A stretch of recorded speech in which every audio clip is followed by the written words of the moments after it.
all want to make money by doing something we love. If you could turn your hobby into your job, you'd never work a day in your life, right? Welcome to Hobby Hustle, the ultimate podcast where collecting passion and business collide. Now, here's your host, Zach Nigett. Welcome to episode 34 of Hobby Hustle. I'm your host, Zach Nigett, and I'm pumped to have you here. Whether you're a first-time listener or longtime member of the Hobby Hustle community, welcome.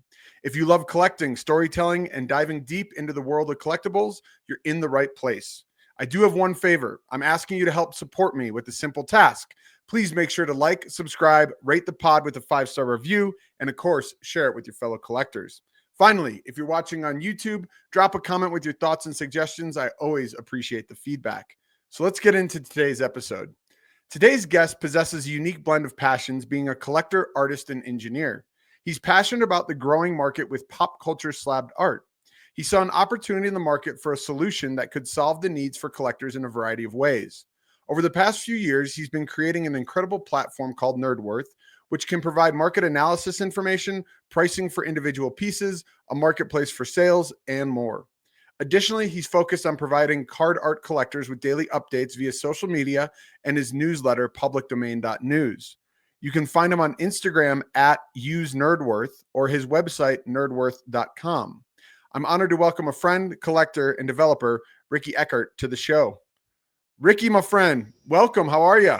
Good. How are you? I'm doing awesome, man. I appreciate you taking time to jump on here with us. And before we get into it, I just got back from the West Coast Card Show. We did that after hours artistry event with 16 artists. It was awesome. We had probably 50, 60 people in and out. The vibe was so cool, not just at that event, but really the whole show. Like the West Coast is just the mecca for this whole card art space. So I'm sort of curious to get your thoughts on what are you seeing in the marketplace right now? What are sort of the vibes and trends you see from a data standpoint? Trends right now. Actually, Case Hitman's getting bought up right now. So the market for January and February is down overall, but it's up over the last 6 months, 160%. So we saw a little bit of pullback in January and February, with the leaders right now in secondary being Case Hitman by volume and pickup. And then right now, I would say that the smaller artists are winning. Cool. For sure. So we're seeing record prices in their pieces, incremental step up. So from Mint 9, Nimsy, underrated cards, they've really picked up. Their volume has picked up overall. Their prices have picked up, and then we've seen some down market trends in the major players, from piggy banks, glue trap, and others. Not to say that that's in their secondary sales that we track. So primary sales are still solid with sold out drops for all of them. Just in the secondary sales, I've seen pullback as much as like 30 to 50% on secondary market prices. Yeah, that's interesting. Well, I for sure saw a ton of, piggy banks, glue trap, Case Hitman were all over the show. Saw a lot of love for sugar addicts. And then, like you said, some of the smaller artists, the Mint 9s, myself with Collector Creative, a few different tables had some of those pieces. And it was really cool to see the variety out in the wild and not just at the show. And, I think that some of those numbers you mentioned, we'll get into it later, but huge win for the market as a whole, up 160% is massive. But the pullback makes sense. I think beginning of the year, some uncertainty, people are just sort of getting back into the swing of things. But then also with those big players, their market was like so on fire that I think that's just sort of a natural dip to not like pull back, like you said, in a negative way. I just think it's starting to like maybe normalize and flatten out a little bit. Yeah, what I'm seeing and what I'm hearing is that people are just realigning their collections into more of like IP tranches than I buy every single piece from everyone. Yeah. And that's what I'm hearing and seeing. So like you'll see piece dumps, but it's along IP lines or player lines, especially like if you're a sports collector. Overall, the market's healthy. The problem is like people when collectors come in, they get really excited and they'll go deep. They'll buy 100 pieces, they'll buy 200 pieces. And then they stand back and like, oh, what pieces do I really want for my collection? So overall, like we're stronger. We have more art, 70% more artists in the last 6 months. Up. So the market's doing well. Yeah, that's amazing. That's awesome. Well, before we get into sort of the details, I'd love to sort of just generally learn about each one of my guests and sort of your collecting origins. So can you sort of tell us what got you started and sort of what your first memories are? Ooh. So I collect everything, and I've always collected everything. I grew up going to flea markets with my parents, and really collected. I mean, literally everything from baseball cards, sports cards in the early '80s, wax packs, toys. Obviously, like even as a kid, I collected my toys. I didn't play with them. My craziest one was I'm a hardcore Pez collector, like the candy. Nice. And from an early age, like I had this black Batman Pez. And since then, at one time in my life, I had every single one ever. Wow. I mean, I had all of them. I've scaled back my collecting since, because like bringing anyone over your house and being like, hey, I have a Pez room. They're like, they were like, hey, is this the bathroom? You're like, no, that's my candy room. That's like, awesome. That's weird, right? So I love it. There was it called the Pez Bandit or something? There's like a documentary movie. Yeah. Pez Outlaw. Pez Outlaw. Yes. Yeah. That was freaking awesome. I grew up in the 90s buying from him. And so my oh my God. Okay. These are some crazy stories. So, before the internet, we had AOL and Prodigy, and there were message boards, right? Yeah. And I was still a preteen then. And I was on, like, my parents were technology forward. So we had it. I was on there buying Pez and Kinder eggs from people in Canada, and then getting it COD, so cash on delivery, and making my parents pay for it. So they would get a box from some random Pez dealer. And it happened when it was the Pez Outlaw, right? Yeah. So they would get a box from the Pez Outlaw that's cash on delivery, and no one knew. Like, he didn't know I was a teenager, like buying from him. Yep. And they'd be like, "What? It'd be like $500 worth of Pez." My parents were, that didn't go over well. But that's awesome. That's hilarious. Yeah, if for everyone out there watching, if you want to geek out for a little bit, Pez Outlaw, highly recommend it. It's a really cool film and crazy story. That's fun, man. I remember those AOL like message boards. I used to trade baseball cards that way. It was like, and it was all faith. Like, just send it in the mail and I'll send you some cash and let's hope that works out. So yeah. I mean, it reminds me of what we're doing right now in artcards. We really do it. Like, you get on Discord or you get on Instagram and you're DMing someone, I don't even know you. Yeah. Especially early Piggy. Yeah. I just get some random DM, and then you're selling, the $2,000 piece or buying a $2,000 piece. I don't you just yellow at friends and family, and you're just like, okay. Yeah. It really reminds me of that. I still have all my collections. So I still have all of my 80s, 90s baseball cards. I have like every collection. I love it. It's crazy. There's a closet behind me that's just full. That's awesome. That's really cool. That's great. So maybe you could tell us a little bit from the Pez days to sort of how your collections evolved and what you're into collecting today. So I evolved into collecting lines, right? So it's always IP lines. So like Scrooge and Turtles and Pokemon and all the things that I love and grew up with. And that's really how it's like evolved into collecting art cards for me. Some of the early, like the piggy banks pieces that caught my eye were those kinds of pieces, like Scrooge. And that's really like, even now, right now, like I'm collecting artists that are along those lines. So I collect Pokemon pieces. There's a Pokemon shelf behind me. There's a Scrooge shelf behind me. The large shelf behind me is all Teenage Mutant Ninja Turtles. So it's a mix of like, I really collect all of it across the lines. Now, what drew me to art cards is that and being an artist. So I'm an artist, or art school dropout. So like I loved the art side of it. I love the IP lines of it. And that's really, I'm a non-sports collector across the board. So that's what's really like piqued my interest in it. Yeah. Very cool, man. I love it. Well, it's a vast space. And I think, like you said, it was interesting. You mentioned earlier how like people were consolidating into specific IP and stuff. I catch myself doing that all the time. There's so many cool artists with so many cool pieces. Like, I've really focused only on MJ. Like, that's my guy. And so it's like a lot of these pieces back here, all just different artist MJ pieces.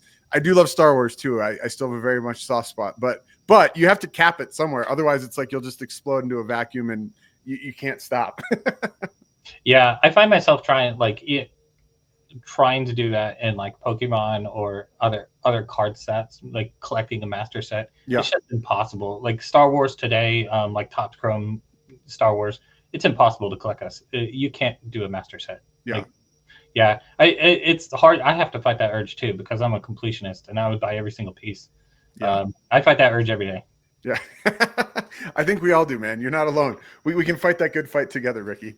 Nice, man. Well, so, hey, I want to get into a little bit more about the business side and obviously want to talk about Nerdworth, but, people have known you maybe through Nerdworth, but you've been an engineer for many years. Can you sort of tell people a little bit about what types of projects you've worked on, sort of like your technical background? Yeah, so I'm an early startup founding engineer. So what that means is I found companies, I'm the engineering side of it, and I build things 0 to 1. So that's primarily been in the outdoor space. So I focus on marketplaces specifically. So I built bookoutdoors.com, which we exited to HipCamp last year, and then gocamp.com. I've done sports ones, fitted retail, just all in the marketplace line, B2B marketplaces, P2P marketplaces. That's my specialty. And I take them up to what you call like a Series A. So I build it from scratch, from the beginning, day one, with nothing, and then take it up to it kind of becoming a real corporation, finding product market fit, and then I go build another one. And I've stayed in that with 3 or 4 at a time for almost a decade now. So that's awesome, man. And I know that we've talked offline about some of those projects. So it's really impressive. And I think it's great, and as someone who's been in the tech space traditionally myself, I find it so invigorating, and obviously not all of these work, but like just to be able to be a part of something from idea and conception and build that foundation is really special. They do not all work. I've had many failures and Totally. we waste millions of dollars. You don't know going in.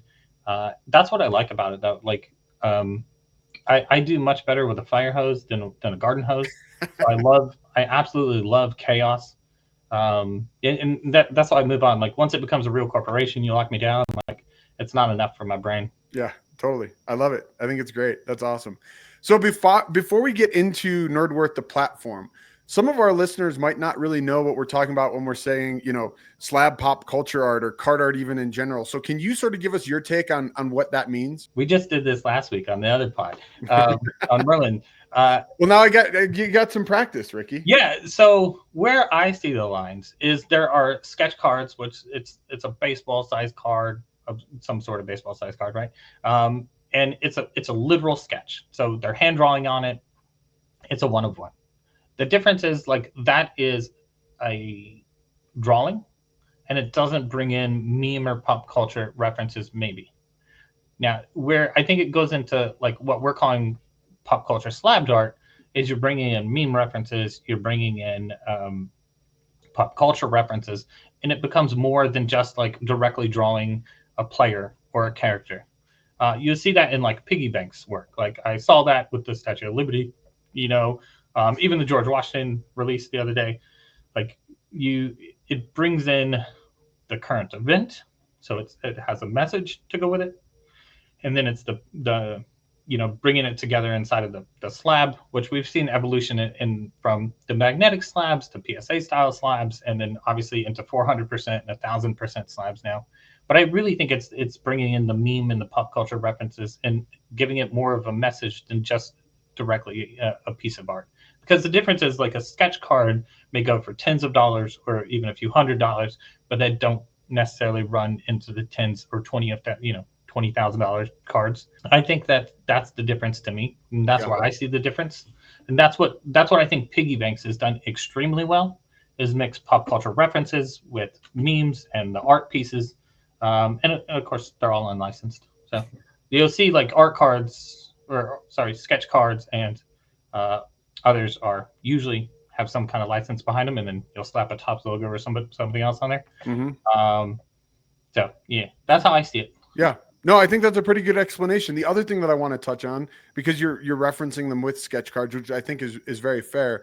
A lot of times these sketch cards are inserted into packs, like packs of regular product, whereas the art card culture is so much around social media. It's pretty much all online. There are no packs. In most cases, these aren't sold in stores yet. I do think that that's coming. But it's definitely more of the wild, wild west versus, like you said, licensed sort of official product. So Again, I know you and I are very aware of that. I just want to make sure for those who are listening who maybe aren't aware, we try to educate them a bit more. I do think we are seeing there are marketplaces that are popping up that are trying to make this a commodity. And it's not a commodity. The difference is like a brand will commission a sketch artist, and like you said, they'll throw it in a card pack or redemption card to go in a pack. The difference here is on the other end, it's a working artist or a studio, which the studio has an artist and like a business manager, and they collab with other artists, or two artists collab to make the piece. The difference is at the end of the day, the money is going to an artist and not to a brand, like say Topps or Panini or somebody. And like, I think that further separates it. Like, it's real working artists on the other end.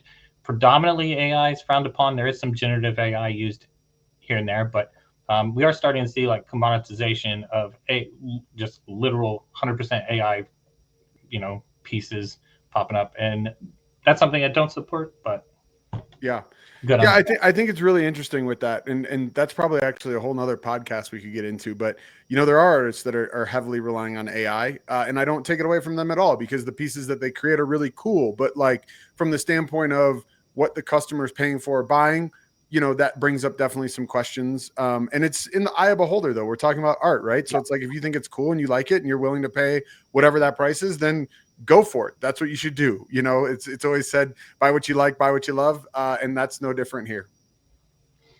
Nice. Yeah, for sure. And we've seen that through, art through the decades and centuries, right? Like, new inventions make your way, like camera obscura, site size method, like gridding your canvases out, like obviously the invention of the real cameras, right? Like, all of that blends into art of the time, and AI is just another tool in your chest as an artist. Yeah. But at the same time, like, if it's my goal is to support real working artists. If they use it in their toolkit and there's still the message there at the end, great. But I don't necessarily support like just the cash grab of trying to commoditize it. Yeah, I'm with you. I think it's great. Cool. Well, so now that we know a bit more about what we're talking about from these pieces, sort of curious, like, where did you come up with the idea for Nerdworth, and sort of what made you take the plunge into this platform? So a lot of it originates from me being a collector, and you get to the upper echelons and you can't dig out the stuff that you want. So when I'm on eBay and I'm searching for things, it's not contextualized to what I do. So weird one would be like, I collect yo-yos, and I collect titanium yo-yos specifically. That's a really weird thing, right? And when you go on eBay and I type in yo-yo, you're going to get 100,000 results for plastic Chinese knockoffs, right? Not the same thing, not in the same tranche. And that's something I found here. So right when I started collecting piggy banks and I'm on eBay, I'm not, now it's different. It's like, obviously there's real pieces on there. Yeah. But just trying to dig out what you want to find. And that was my first goal. And then knowing what's out there. So I want to know all of the pieces that exist so I could run them down. And then bring pricing transparency. Obviously, like I said, we're in DMs, we're in chat rooms, you're on Discord. Pricing transparency didn't exist. So we just talked about this with Merlin last week. Like, I was early. I sold some pieces that shouldn't have sold. That would be. I think we all did. I think we all did, but you didn't know. Like, I mean, that helped build the market today. Yeah. But at the same time, like, I wouldn't want someone to be sitting on a $20,000 piece and not know better than to sell it for $700. Right. So trying to bring pricing transparency and fix some of those problems. But my main goal for me was just being able to dig out what I want at that upper echelon of collecting. Yeah, I love it. And, your platform does an awesome job. So what I'd love to do is I'm going to invite you to share your screen. Let me pull that up right now. And maybe, I don't want to necessarily get deep into everything, but like at a high level, maybe walk us through sort of some of the basic features, navigation, things like that. Okay. So up at the top, we have our row of artists, and we have 19 or 20 artists right now. If you click one of those, it'll take you to the artist page, and all it does is just filter down the pieces for that artist. You can see metrics for them, their sales numbers for the week, for the month, etc. The top 10 pieces that have sold for them, so the record prices. Below that, you'll find a banner to share your any private sales. So a little different from other price tracking sites is not only do I monitor marketplaces, I monitor your social medias too and take in private sales. And that all of the data on the site is filterable to how you want to use it. So I know some people don't trust private sales. They're all verified, they have receipts, but you can filter it out when you're on the pages. Below that, these are the pieces that recently sold in the last 48 hours. So it just gives you like quick snapshot. And then you get into a full feed. The feed recently changed. It was only pricing data, but now we have a place a bid and list a ask. So for any piece in this, not only do you see the pricing data, so we have the Nerdworth estimate, which is not an average. It's an algorithm running that takes in volume, highs, lows, filters them out, and then comes up with what it should be. It looks at other factors too. So is it black label, etc. Like it tries to balance it out for what they are. And then the confidence level tells you how many have sold. So high confidence is 6 or above sales within 30 days, and it goes down from there. Below that, you'll find the last sold, so last price sold, and then the market ranges, so high, low. And then the high bid and low bid is people either buying or offering to buy or offering to sell these pieces. If you click into one of those, real quick, people are going to see zeros on the screen if you're watching, right? Not listening. Yep. But this feature just released as far as the bid and ask a few days ago. So it's because there's not a lot of traction and action yet that's why we're seeing those zeros. So I just wanted to clarify that. We have thousands of, there are thousands of pieces on the site at this point. Yep. So not every piece is going to have a bid or an ask. You can go post them now. We have had decent traction, but not enough that it's going to. So that feed is always going to bubble up to what sold recently. So when you're looking at it, you can filter that feed any way you want, high, low sales by date, all kinds of stuff. But yeah, you're exactly right. We just launched the feature just a day ago. It was in the last 2 days, it was for only what we had in the database. But today we just released it for any piece. So now you can add pieces to the database and then put a bid or ask on it. So cool, man. You're doing a great job, Ricky. So when you're on if you click into one of the pieces, it gets really deep. Look, from a UI UX standpoint, I know that this may be too much data, but I built what I want. Totally. So, normally when I build a startup, I don't go this deep, but this is my product, so I went full nerd on it. Yeah. It is called Nerdworth, so it's okay. Yeah, I called it Nerdworth because I am a multi-passionate collector. I literally collect everything. So that's why, when I say nerd, I mean like that kind of nerd. And then, of course, worth for value. So when you're on a page, you have the price snapshot. It's all the same data, but now you'll see that total sold and the average monthly sales. You'll also see by variant. The variant pricing is last 3 average, but it'll tell you what makes it up. So if it's only had 1 sale, if it's had 2 sales, 3 sales, etc., on those little cards, it'll tell you. You get your price history card, which will chart all the prices over time. Details. Not everybody has details. The details are submitted by the artist. Your cards have details. So if you go to a collector creative piece, you'll find some that actually are fully fleshed out with descriptions and all of the details. It can take nearly everything. Include the biggest one that people want to see is the counts, and I do list that for your work.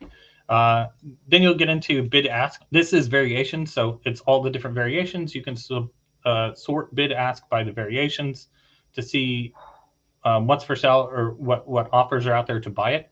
And then below that, you got variations, and then everything by the artist.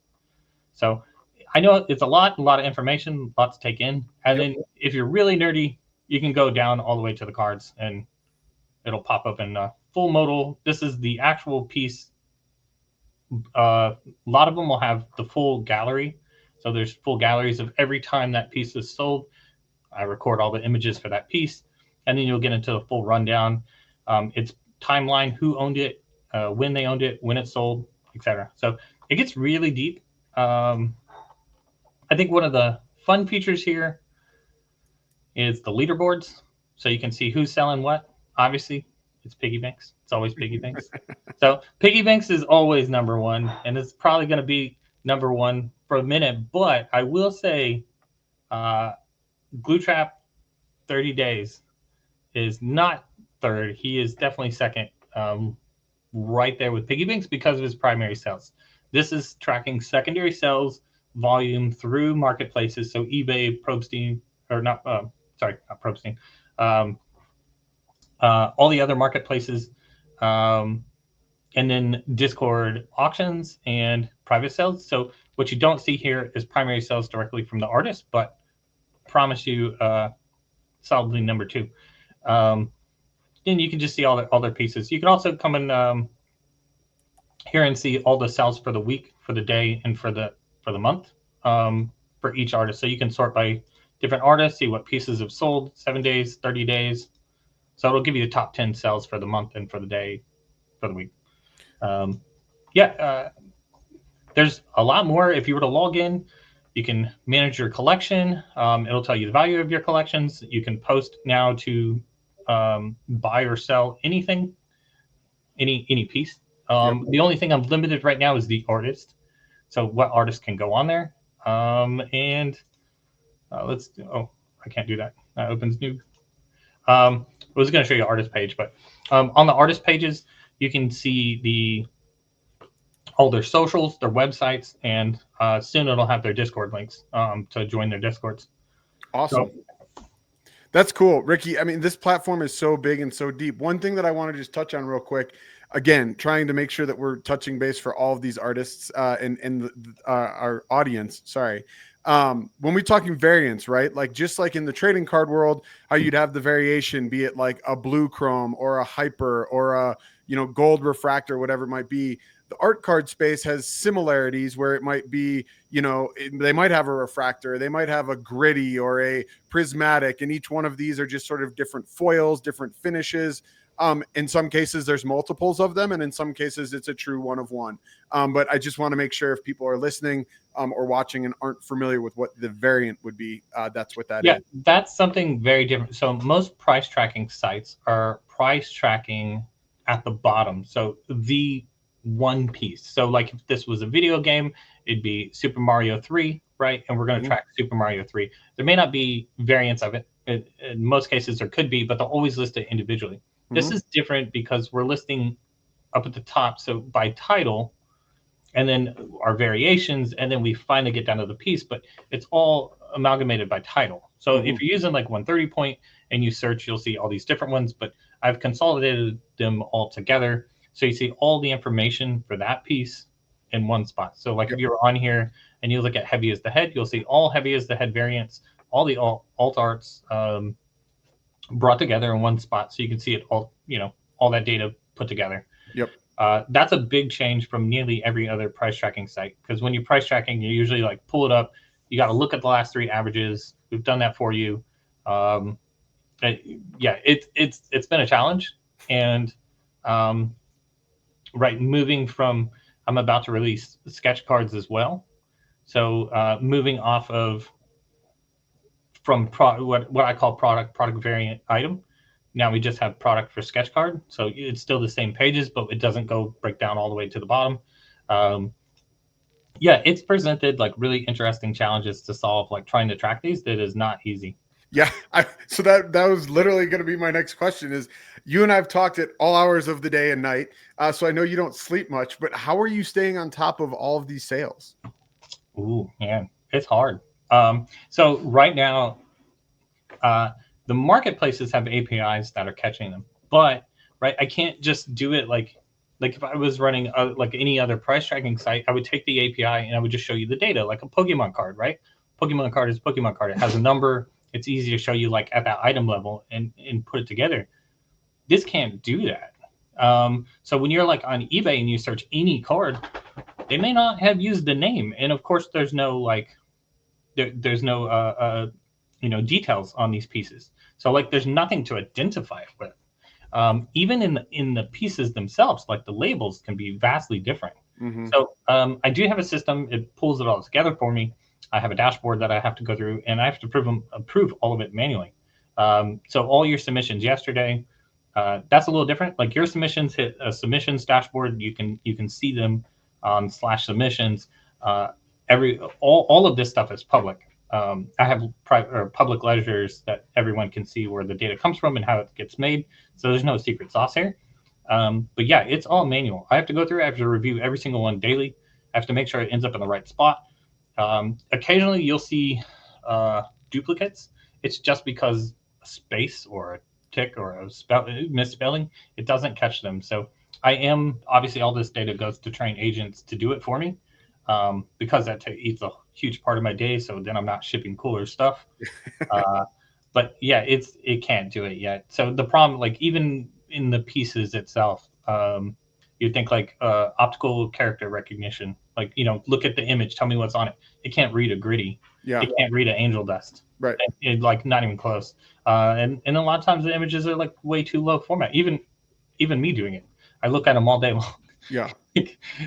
Some of them are really weird because like if the artist had early variations that more so like trap relic for glue trap used to be called something else.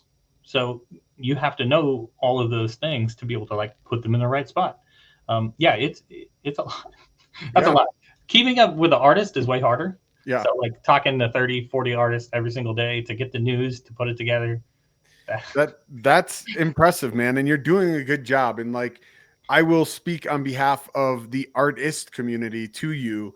I greatly appreciate the time and effort that you're putting into this platform. You and I have been able to establish a relationship over the past 6 months or whatever. And you're obviously very much a stand-up guy, but the time and effort is not going for naught. Like artists recognize what you're doing and appreciate it. And it's very much needed in the space. So big kudos to you, sir. So for artists, that's what my second goal this year. First goal is liquidity. Second goal is artist. So releasing tooling to help them manage their collectors well and make fair drops fair is one of my big goals this year. But working with artists is always, or I'm an artist too. Like it's hard to, right? I'm asking you to tell me a plan, which is like, like you're pulling not always how the brain is wired. Yeah, right. I need to know in advance, 2-3 days in advance, like what goes in the newsletter.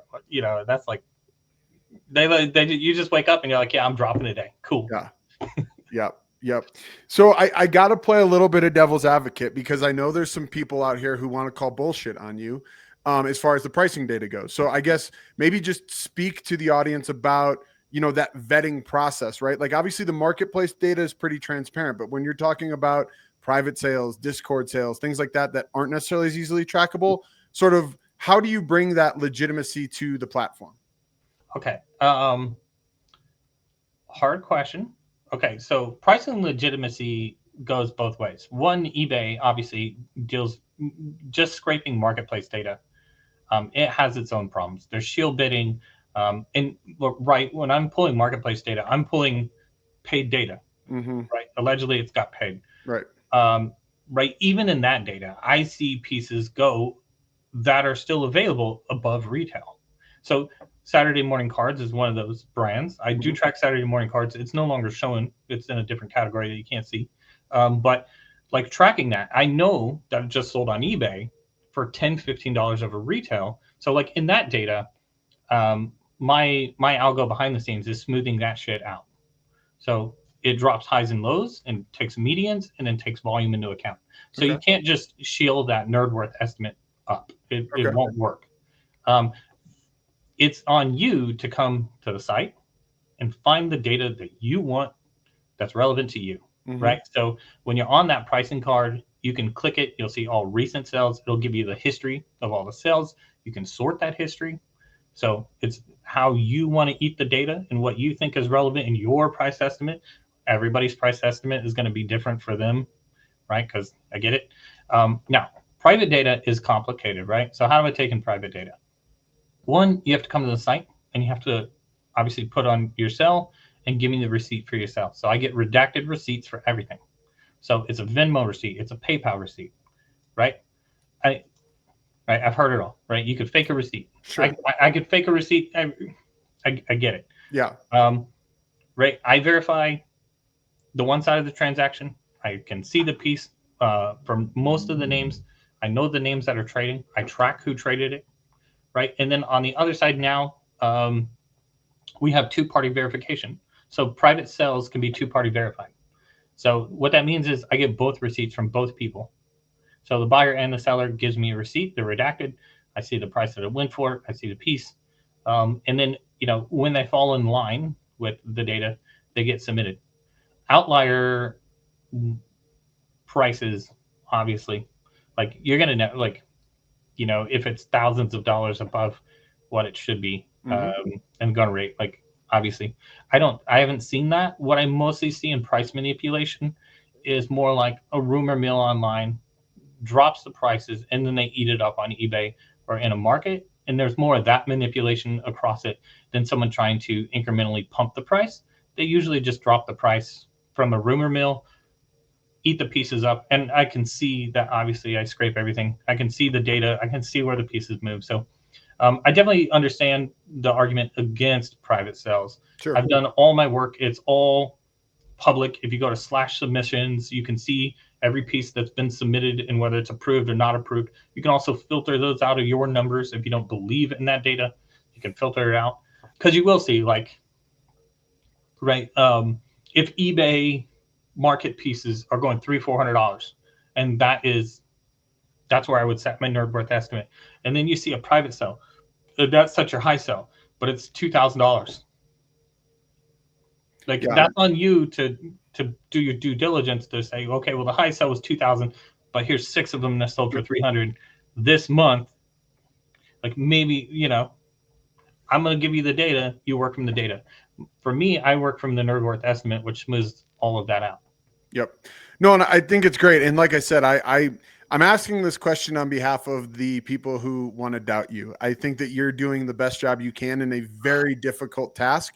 And I worked for Market Movers, right? Which is pricing data for sports cards, trading cards, TCG. I've known and spoke with the guys at Card Ladder, which is the same. In any of these spaces, there's all this shill bidding, there's outliers, there's so many different factors that it takes a lot of work. But to your point, the biggest factor, I think, is that the platform is built not to be the end all, tell all, this is the Bible, like, go off the Nerdworth estimate, just as, the estimated value for Market Movers or Card Ladder isn't the same. The goal is to say, here's all the data that we trust. You make your own educated decision. And I think that's really important for people to remember. Yeah. I mean, it's on you to do your homework for it, right? Because right, I'm literally giving you all of the data available out there from every single source. Yep. It's up to you if you trust the sources or don't trust the sources. It's all of the ledgers. So both from submissions and what I scrape is all publicly available in the ledgers that you can see where it came from and when it got there and how it got there. So there's no hidden data. There's no secret sauce here. On other platforms for price charting, they don't show you that. And nobody, like, private sales is just difficult.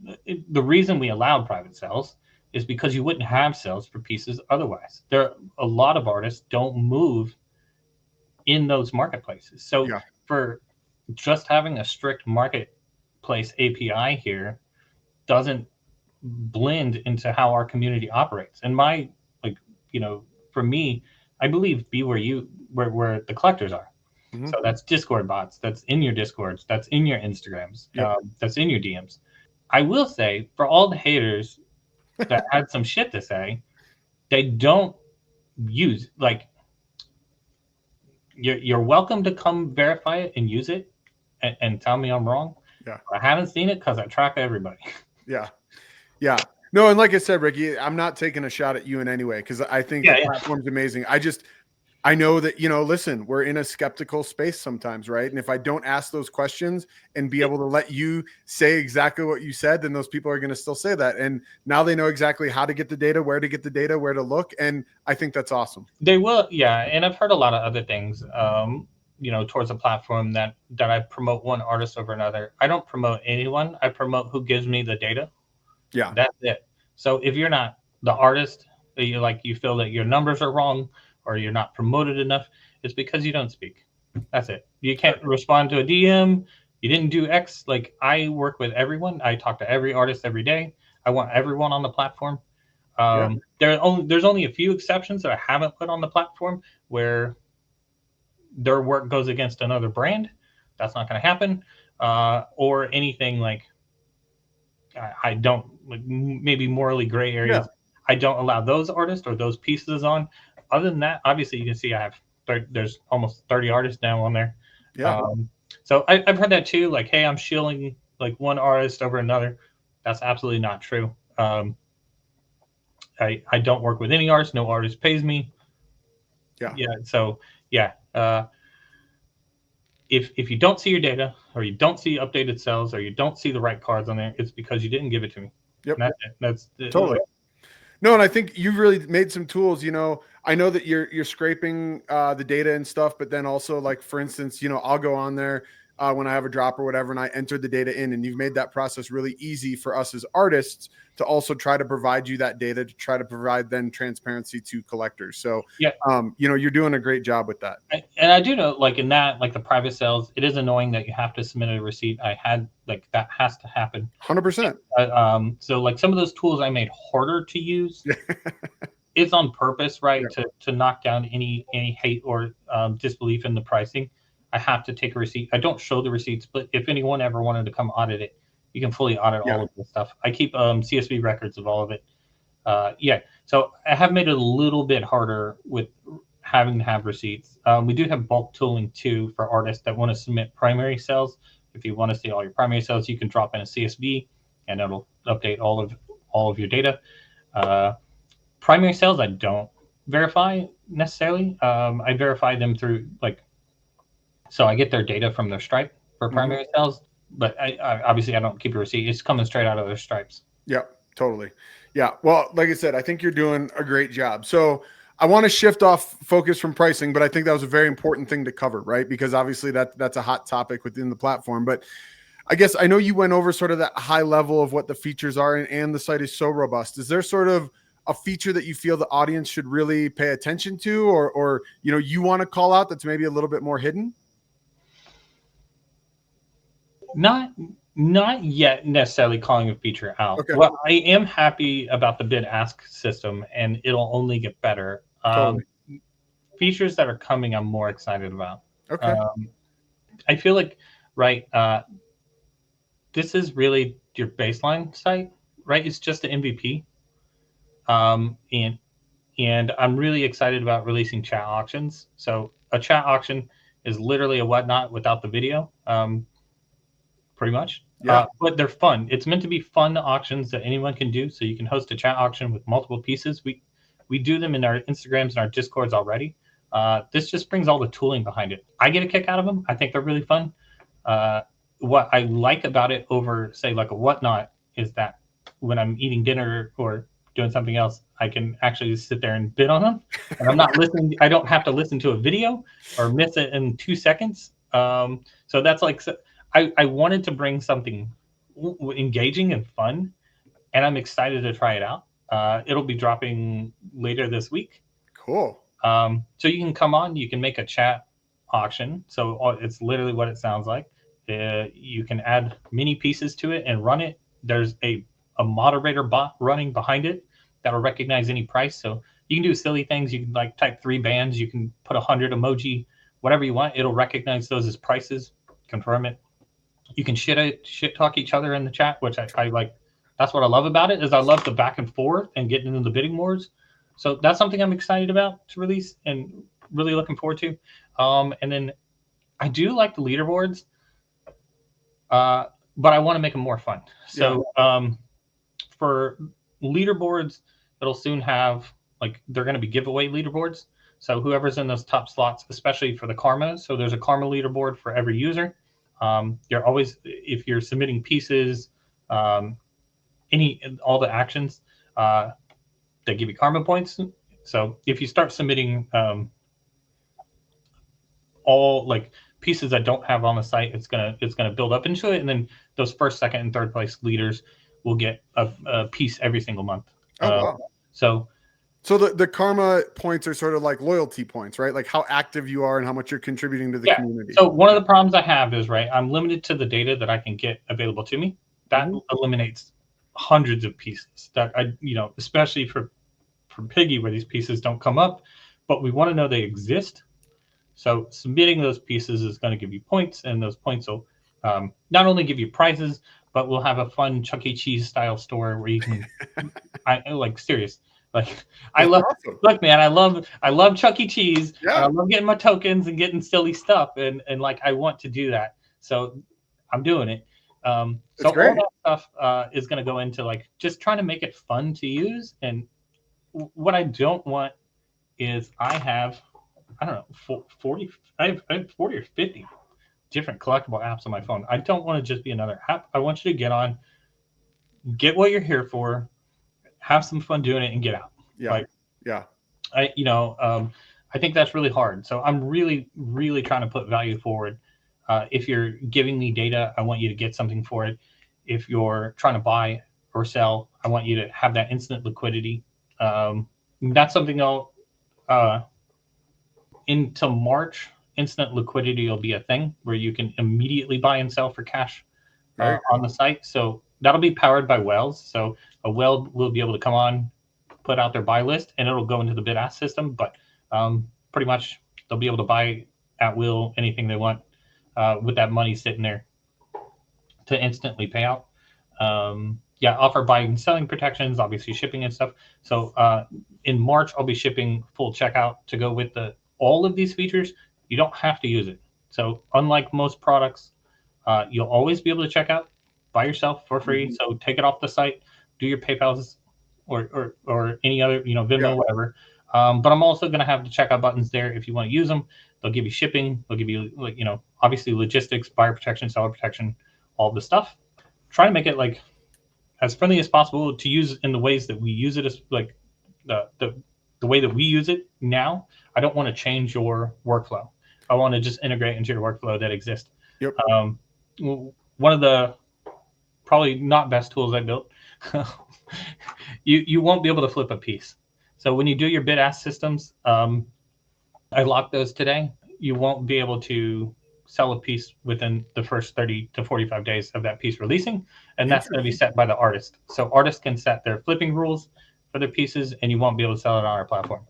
And so you can take it to the chat room, you can take it to the eBay, but you won't be on us. Yeah. And I'm fine with that. Well, honestly, I mean, obviously a lot of that, anti-flipping comes from piggy banks, right? But I think a lot of us as artists, it hurts when there's not a lot of these pieces that are created, right? And obviously I understand, and we all understand that there's monetary value associated with them. But to have someone buy a piece with the strict intention to just try to make money off of it hurts, because like we want to build our collector base. And I get so excited, and I know everybody else, who's putting out art like this gets excited when you see new collectors picking up pieces. And so to be able to prevent some of that on the site, or at least try to, or discourage it, I guess I should say, not prevent it, but discourage it, is really cool. Yeah, I mean, this isn't Pokemon. Like, it doesn't have the volume of other collectibles, right? There's 3 pieces, there's 5 pieces. So if you're using bots to go buy it, if you're buying it with the sole intent to sell it the next day for a $300 profit, that hurts real collectors, and it hurts the artist at the end of the day. You're creating an artificial bubble in the market, and that, it solely impacts the real working artist when you're doing this shit. So yeah, in all markets, you're going to have it, and you do need some level of it to grow the market. But that's where dealers come in, that are going to, like, that's your whale that owns hundreds of pieces, and they buy and sell them. They take them to shows, right? That's that's completely different. Like, if you're coming in and you're buying these pieces and you are going to go do it, like, they're building community when they're at the shows. They're talking to people, they're introducing it to new collectors. And it's a big difference between, like, I just bought a piggy and I put it on eBay. That doesn't help any. What I don't understand is, like, so we just saw that with the turtle pieces and others. You're selling it for what you bought it for, and then losing 13%. So like, how did that work out for you? Yeah. Like, maybe you just like losing money. I don't know. Yeah, no, 100%. And I think it'll all work itself out. But, again, I want to reiterate that, Ricky, you are a one-man show that is doing this, right? And it is just beyond impressive, man. And I think it's so cool because you're so passionate about some of these features that you're talking about are incredible. And I think that it's going to be really exciting as they come to the market, and you're building out this robust platform that is going to help with discovery. It's going to help with pricing. It's going to help with notifications. We can talk real quick about public domain, but again, man, I really appreciate what you're doing for the space, and the way you're going about it, I think is really cool. So I will give you again a big kudos and pat on the back, buddy. Yeah, thank you. Yeah, it is just me, and there's no fund. There's no VC funding. There's no angel funding. Yeah. Nothing behind it. The only thing that's paid for it so far is I did an auction a few weeks ago, raised a little over $3,000. The use is growing, so you'll see features get turned on as like my budget grows for it. So some things are scary to turn on when you're building a startup or a marketplace. Turning on that's the reason I released bid ask without the button. If something goes wrong here, you're not talking $5, right? So it's thousands of dollars on the line for each one of these pieces, and then you're guaranteeing those pieces. So you'll see me gate features, and it's really just gating because I'm not funded, but I don't have all the money to give you away, all that kind of stuff. So yeah, but not doing that lets me do whatever I want. Yeah, totally. So I get to release the feature sets that like the collectors ask for. I can ship them faster, comparatively, compared to building other startups that I've built in the past.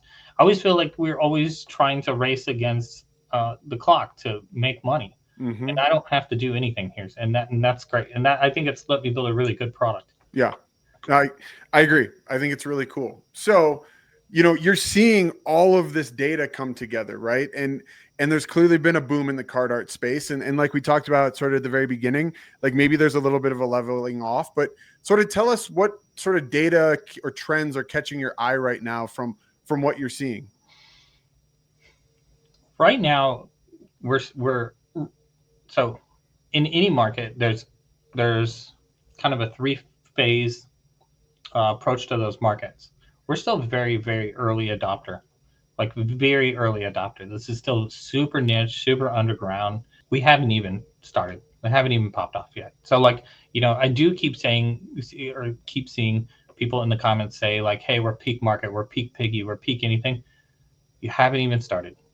And I can tell you like, right, already you see VC funded startups coming into the space, right? That we haven't even turned on the money yet. So if you think you're peak, you're not peak. And I do see a lot of people talk about early 24 or late 23 and what they were selling piggies for. The prices haven't changed. They have went up, but like I have data going back about a year and a half for everything right now.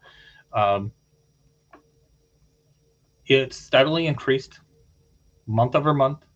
It continues to increase. We saw a huge pop up in November, December. We saw more artists enter the space. Some of those have burned off already. Some of the pricing has burned off. Collectors are changing. Pieces are changing hands. Collectors are coming and going, and that's fairly normal. So what I do see in the data right now is that they get really into one artist, and then that kind of their appetite changes. They'll come out and they'll get into another one that fits them maybe a little bit better. I do keep seeing that. So I do track behind the scenes who owns everything. Yep. So like I can see where they're going, like, bouncing from one artist to the next. I think we're really, really, really early. I think the market right now is probably 50 to 60 million all in. I think towards the end of the year or in the next 18 months, we'll see that grow substantially. We'll probably start marching towards more like a $500 million market fairly quickly. And I say that with new artists coming into this space, growth of the artists already in the space. The artists in the space have been here for a while. So obviously the incumbents have been here for 3-4 years now. After that, like those mid-stage adopter artists have been here a little over a year and a half or more. They've really grown their collector base, and it only gets bigger. If you like social, you start looking at their socials. Piggy Banks just passed 50,000. Glue Trap was over 6,000 last week. It's just shooting through the roof. So yeah, I'll shout out Sugar Addicts. I just looked at Matt's account. It's like up over 4,000. I was like, whoa, that's awesome. Sugar Addicts is a really good one because we didn't mention that. Sugar Addicts is one of the highest reselling pieces out there right now. So Card Carver, has one of the highest, over $1,800, $1,900 per piece on average. Sugar Addicts is coming in almost $600-700 per piece on average secondary resale. That's up there with this like Glue Trap, piggy banks. So that's really impressive. We've seen like 4 eBay sales this year so far for Sugar Addicts, and then obviously secondary or private party sales have picked up. His pieces, they're doing well. They're doing really well. Yeah, it's awesome. Well, I mean, you know, and again, I'll single out Matt. Not that I don't appreciate everybody, but he's doing a heck of a job. Super nice guy, and you know, it's cool too to be able to start to get to know some of these artists behind the scenes. And you know, with like that art event that we just had at the West Coast Card Show, you know, everyone who was there was about the community. You know, they obviously love their art and they're passionate about creating, but they all really care about us as a group and a whole, and each other and collectors, and making this community better. And that I think is just as important, obviously, as the sales numbers. Well, that, like, you know, so we've seen the community step up time and time again. One for Piggy Banks holding his LA Fire auctions, Glue Trap holding the huge coordinated auction for the LA Fire, and that brought together 10+ artists. And then of course the huge one from Gum, Chris, that just brought for Blender Zombie. Absolutely incredible. Like the community stepped up time and time again to raise money using art for people either in crises, in time of need, and we like the support has been overwhelming to see, like how quickly Gum was able to bring together 40 or like 30. I know, it was like 40 or 50 artists. It was incredible. It was crazy. Yeah, it was great, like absolutely crazy. Same with Glue Trap, and you know, when you go down at like Piggy raised over 40, Glue like 28,000. For Gum's auctions raised over 8,000. Plus you know, shout out Tom, because Tom wasn't officially part of that, but he did a piece. I mean, we got close to 10 grand when it was all said and done for Chris and his family, which is really just so cool. It's been like, you just don't see that across other communities. It's so close knit, and we do, like, obviously we run chats with all of the artists in them. So it's nice to see like cross collaboration. Yep 100%. So, hey, speaking about the future and stuff, right? You know, you also have this publicdomain.news is the website to go sign up for this newsletter, and you're doing daily updates for people. Can you sort of tell people a little bit more about that, just to sort of let them know, and maybe we'll get some new signups through it? Yeah. So we have publicdomain.news. The reason it's called public domain is, so the way I see it's, I don't see this as fan art. I see this as taking back the IP that we grew up on. That should be free and open if it wasn't for profiteering gluttons keeping 100-year plus copyright on the thing. And that's what I see, right? Scrooge, for instance, shouldn't belong to some giant corporation for 200 years. We grew up on it. It's ours, and we took it back. And so that's what, like, when I speak to publicdomain.news, that's what I mean. This is ours. This is our IP that we grew up on, and we've taken it back as our community. And that's really what I see. Like, you know, when I see art cards in general, that's what I think of. It's like, you know, we've taken it back, and really made it our own. And so that's where I like went into there. Anyways, public domain is a daily feed of everything happening in the art card community. So drops, auctions, anything available, giveaways, and then it has articles too. So Monday through Thursday is supposed to be just daily updates, and then Friday is supposed to be art pieces, and dig more into the artist backgrounds. It's been a little slow, so we're on 30 or 40, I don't know, like 40 issues now. Yeah, I get them every day, and they're great. So, but I don't know how many. There's a few. It's a lot. Right now, it's just me. So finding great articles from artists. I every Friday I try to get one in there, but it's hard. Right, I'm working with artists. They're busy. You know, it's hard. Yep, 100%. But, yeah, you'll find all kinds of good stuff in there. Yeah. But this is the website. If you guys are watching, again, as Ricky said, it's publicdomain.news. Go put your email in there. And what's really cool is you'll get a daily email. I think you call it the daily droplet or something like that. Mm-hmm. And in there, what's cool is you'll know what's dropping that day from each artist. Again, assuming that Ricky got that ahead of time and it wasn't someone woke up and decided to make the drop. But you'll get the drops, you'll get what's at auction. You'll get if there's pieces remaining available, and you also get, cool news and events that we know about as a community that are upcoming. So again, just another really cool feature that Ricky has added sort of to this pool of applications and offerings to help educate and to help keep everybody up to speed in a very crowded market. So good work, my friend.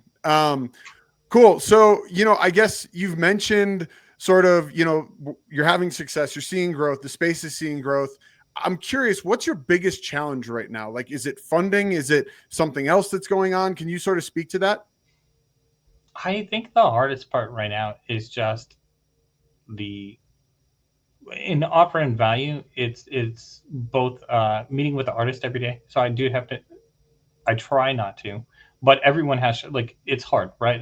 They're artists. They don't know what they're doing. Yeah. Right. It's really hard. Yeah. So talking to them nearly every day or every other day to get what's happening. Obviously I have to scrape every single person's social every day to bring together those offerings. That's crazy. And if I'm doing that, so you'll see, like, this weekend I went dark. That was my post, like Bravo 6 going dark, right? Why, man? You needed a break? You didn't want to just keep working? No, I have to, because I have to program, right? And so to release something as large as like the ask bid system, it takes significant time. Totally. So, you'll see lulls sometimes, or I have to stop publishing so I can get some feature out. Yeah. That's because it's just me. So that's hard. That's a lot.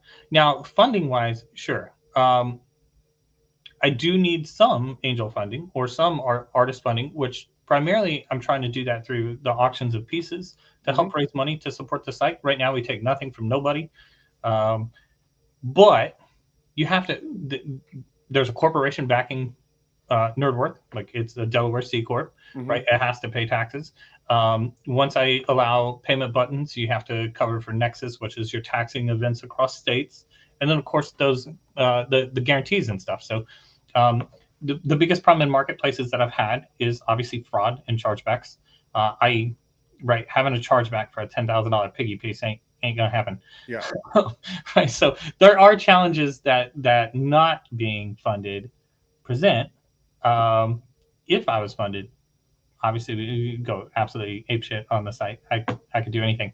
But yeah, for me, it doesn't necessarily slow me down. Most of my features are built. The site's absolutely insane. You can't even, like, you have no idea. There's so much there. It's more keeping, if anything, it's trying to keep me at bay. Like, I have to say, okay, well, I shouldn't release these things because, like, maybe the site's not, we don't have enough users yet. Maybe people don't want it. Like, it's insane. Like, I obsess over this stuff 24/7, and I've been building this stuff for years. So it takes me really no time. Like, I wake up, I get a thought in my head, and I'm like, yo, I'm gonna go build that, and then I build it. It's in the site, but then you're like, don't release it. Yeah. Like, so it's really like trying to keep your my ADHD at bay, my autism at bay, and you're like, yo, don't do this. That's too much. Trying to keep it focused on what we're doing. So right now the priorities are just liquidity and value for the artist, and then we'll go from there. But I would say the biggest challenge is just communication every single day. It's really, really hard to meet with artists, and publishing the newsletters, the sites, all that, and making all the social posts and stuff. I hate being on camera. Well, thank you for coming on camera for this. Yeah, right. But funding, just in terms of running like a two-sided marketplace, is always going to be an issue. The chargebacks are real, lawsuits are real. Yeah. Especially with something so high priced. And then just trying to keep myself focused. I project management is like, I'm trying to manage my brain, and it's crazy. I really want to throw everything in the kitchen sink in there, but you can't. Yeah, no. Well, I think, like I said, you're doing a really good job, and the rollout of the features seems logical. And I know that you've got, a lot of other stuff, some that you teased already, which is really incredible. So, just keep at it, and the pace you're going at, I think, is really cool. And just this week to have the bid ask stuff, really come to fruition, both for what's on the platform and now pretty much to be able to do that for anything is even more spectacular. So again, props there. I guess with that being said and all of this potential, what are your sort of goals or what are you most excited about for the next 12 to 24 months for Nerdworth specifically? Really seeing artists grow. So one thing I want to be careful about is allowing everyone, every artist in or everything in, right? I don't want to dilute real working artists. So my focus is really to stay on working artists making a living doing this. And in that, right, bringing on other art collectibles. So painted currency, painted sneakers, sketch cards, right? Why I say those is because we have the two of the largest painted sneaker artists on the platform already, was Kixtradamus and Kings. Yeah. And then we also have some of the largest painted currency artists already on the site. Now, what you see on the site is always going to be gated to you. When you sign up, you pick. So you'll never see things that you don't want to see. But that's something I want to see bring some of the blended growth, because these artists are already producing those things. It's a natural evolution into some of those. That's dependent on the market. I really just want to see enable the artist to do better equitable drops over time, especially through the year. Have them dropping some through the platform. It'll be all white labeled products for them, so they'll be able to point their domain at it, do their drops. So it'll take the place of your Shopify or whatever you're using. Mm-hmm. It's solely built to do drops for this. So there's lottery systems built in, and a bunch of other stuff, collector management, logistics. So, I worked with like asking Glue Trap and everybody else what their hardest problems are to solve for them. Being able to take the traffic spikes, being able to ship all these packages, and just doing all the little things, being able to manage that you get new collectors and please old collectors and all those things. So marching towards some of that for the platform. And then for collectors, just being able to find it, exit it, or buy it. Mm-hmm. One of the things I love for collecting is the liquidity in it. And I'll give you a quick few second story, which is like we went on vacation to Hawaii with my family. So it was Disney vacation. I needed more money for the vacation. So I brought a bag of titanium yo-yos with me, and like they have high liquidity, and being able to like flip them on the spot, like paid for a vacation, right? You wouldn't think about it, but like I sold $8,000 in yo-yos immediately. Wow. because of the power of being in like, a Facebook group or a Discord group and being able to like that instant liquidity that you need. Yep. I find that invaluable in this space. So I treat some of mine like alt investments, and it's not an alt investment, but sometimes you need it. And I like to have it when you need it. So I want to really offer that to collectors, and always be able to exit your pieces when you need to, for what you need to. And then of course I want to see the market grow. So we're up 160% since I launched. I bet we can put that into the thousands. Wow. I hope so.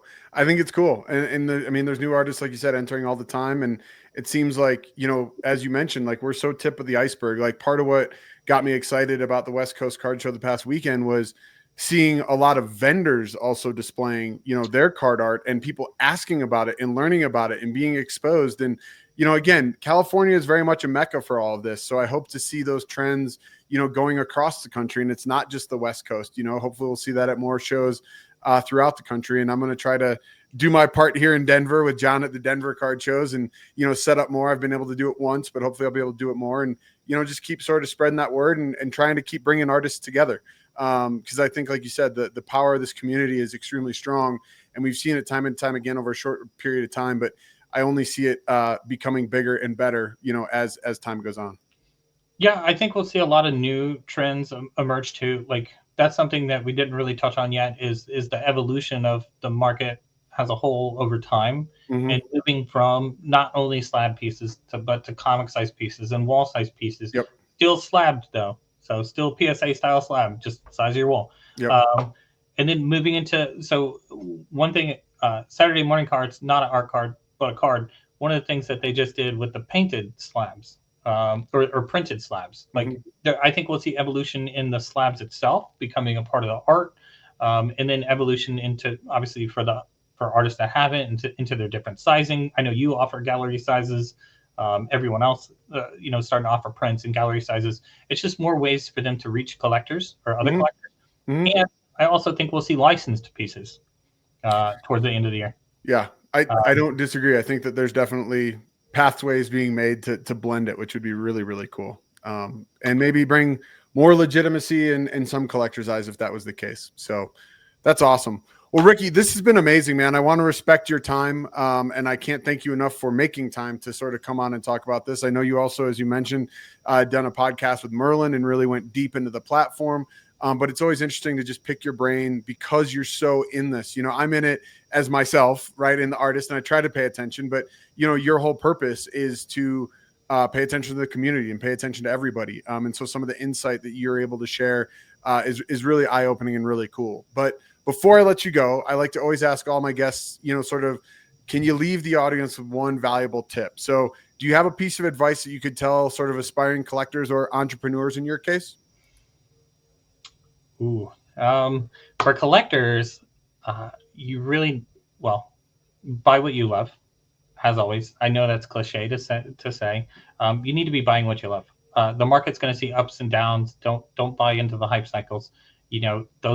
When you open Discord, when you open apps, you're seeing it in day-to-day cycles, but it doesn't operate like that. This operates in months and years. This market isn't new. It's been here for years.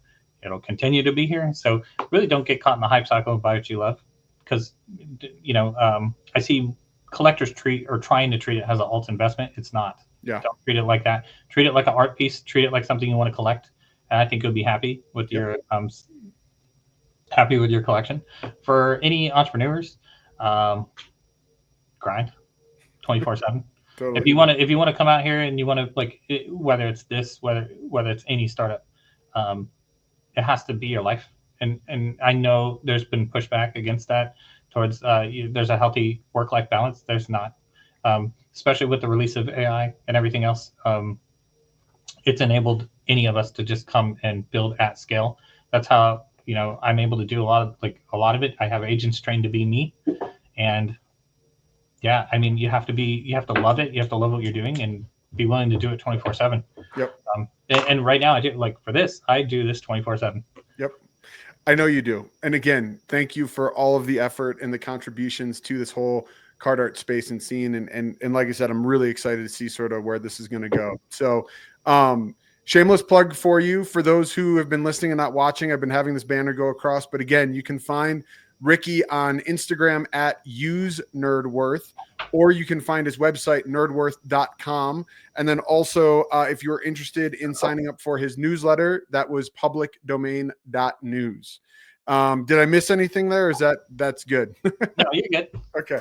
Awesome, man. Very cool. Well, Ricky, thank you again so much for taking the time to sit down and talk with me. I hope that, we were able to educate, obviously, the audience a little bit more about the collectible art space and obviously your platform. I just want to thank you for coming on and sharing some really, really cool, like I said, data and insight in this space. And I'm excited to see where Nerdworth is going to go in the rest of 2025, man. So thank you for coming on. Thank you for taking time. And I look forward to continuing to talk to you soon. Yeah, thank you for having me. All right, man. Have a great one. Thanks, Ricky. Guys, huge thank you to everyone watching and listening. I appreciate your time. I hope that you found some inspiration or learned something new today. And if you enjoyed the show, please do me a favor, follow, subscribe, and most importantly, share with your friends. Obviously, that all helps keep Hobby Hustle alive and this community growing. And remember, keep collecting, keep hustling, and I'll see you next week on Hobby Hustle, where collecting passion and business collide. Thanks so much. Hobby Hustle is brought to you by Collector Creative. If you're a collectible brand or company looking for help with marketing, branding, design, or development, head over to collectorcreative.com and drop Zach a line. We'll be back next week. In the meantime, connect with us on Instagram, TikTok, and YouTube at collector_creative. And be sure to like and subscribe so you never miss an episode. We'll see you next time on Hobby Hustle, where collecting passion and business collide.